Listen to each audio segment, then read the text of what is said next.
Bienvenue à tous dans cette nouvelle vidéo. Aujourd'hui, je te donne une petite astuce sur le market profile qui aurait pu te permettre de réaliser beaucoup de bénéfices. Sans plus attendre, je t'invite à passer sur les écrans.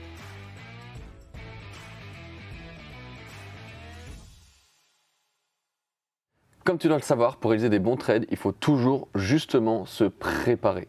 Et cette préparation, elle est constamment importante parce que c'est ce qui va te permettre, comme un sportif de haut niveau, de t'échauffer avant de rentrer en compétition. Donc déjà, je te propose qu'on analyse un petit peu le marché. Alors, en fait, on peut se rendre compte que on a eu ici déjà une petite pattern de retournement haussière sur le market profile où on a eu une accélération, une augmentation de la volatilité pour justement retrouver un schéma un peu plus haussier. Ok, jusqu'à là, tout va bien. On se rend compte aussi que on réalise ce qu'on appelle une inside day, c'est-à-dire que ce profil de journée qui est donc ici, parce que tu sais que ceci correspond à une journée, est complètement englobé par la journée de la veille. Ça veut dire donc inside day. On se rend compte que le lendemain, on ne sort pas vraiment de cette inside day parce que nous ne cassons pas ce niveau-là et nous ne cassons pas non plus ce niveau-là. Néanmoins, on a des choses extrêmement intéressantes qui se passent et je vais te parler d'une petite astuce où quand tu as des profils de journée comme celle-ci et comme celle-ci qui se ressemblent, eh ben moi je vais t'encourager à les merger, à les réunir. Donc tu vas faire un clic droit sur le profil de ta journée et tu vas faire Merge with Prior Profile. Et du coup, en réunissant ces deux types de profils, tu auras des valeurs différentes. Et je t'invite à observer justement quelque chose. Si tu regardes par exemple cette journée, on a le POC et VPOC qui est situé ici. On est d'accord avec la clôture de la journée qui est située ici. Par contre, si tu regardes cette journée-là, on a le POC qui est ici avec le VPOC qui est ici.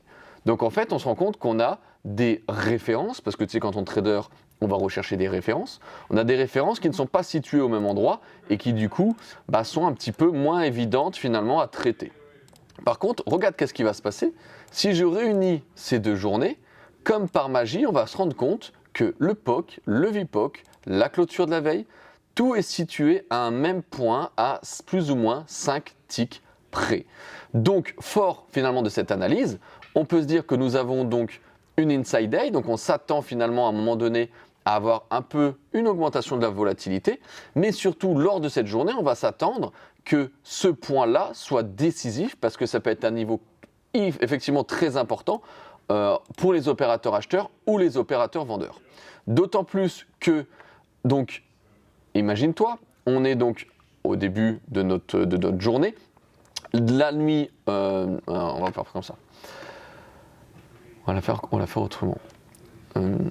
Donc, d'autant plus, imagine-toi bien, le marché ouvre donc à 2h du matin, on se rend compte qu'on ouvre dans cette zone-là, très rapidement, le marché en pleine nuit, il short, il descend, et on entame cette tendance qui est donc baissière.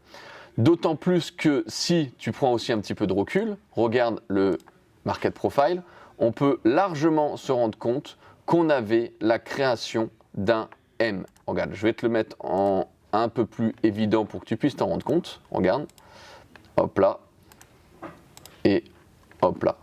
Donc, c'est-à-dire qu'on avait la clôture de la veille, le POC, le VPOC à cet endroit-là, le M qui est ici, et qu'il y avait de très fortes chances au vu de ce support, de cette résistance qui est pour moi extrêmement costaud, que si nous cassions cette ligne de coup présente ici par rapport à ce M sur le market profile, que bien entendu l'objectif ça serait de regagner ici, mais étant donné qu'au préalable nous étions en inside day, si on cassait donc non seulement ce niveau-là et le niveau de l'inside day, et qu'on allait descendre par la suite beaucoup plus bas. Et regarde ce qui s'est passé, c'était une véritable opportunité de pouvoir trader cette situation, même en swing trading ou en tout cas en day trading et de faire énormément de profit. Donc tu vois, le fait de se préparer, le fait justement, comme un sportif de haut niveau, de s'échauffer avant sa séance de trading et de regarder les niveaux clés, de regarder ce que ton marché t'a fourni, va réellement pouvoir te permettre d'intervenir efficacement sur les marchés financiers. J'espère que cette vidéo t'a plu, n'hésite pas à laisser ta petite empreinte dans les commentaires et je te retrouve à tout bientôt.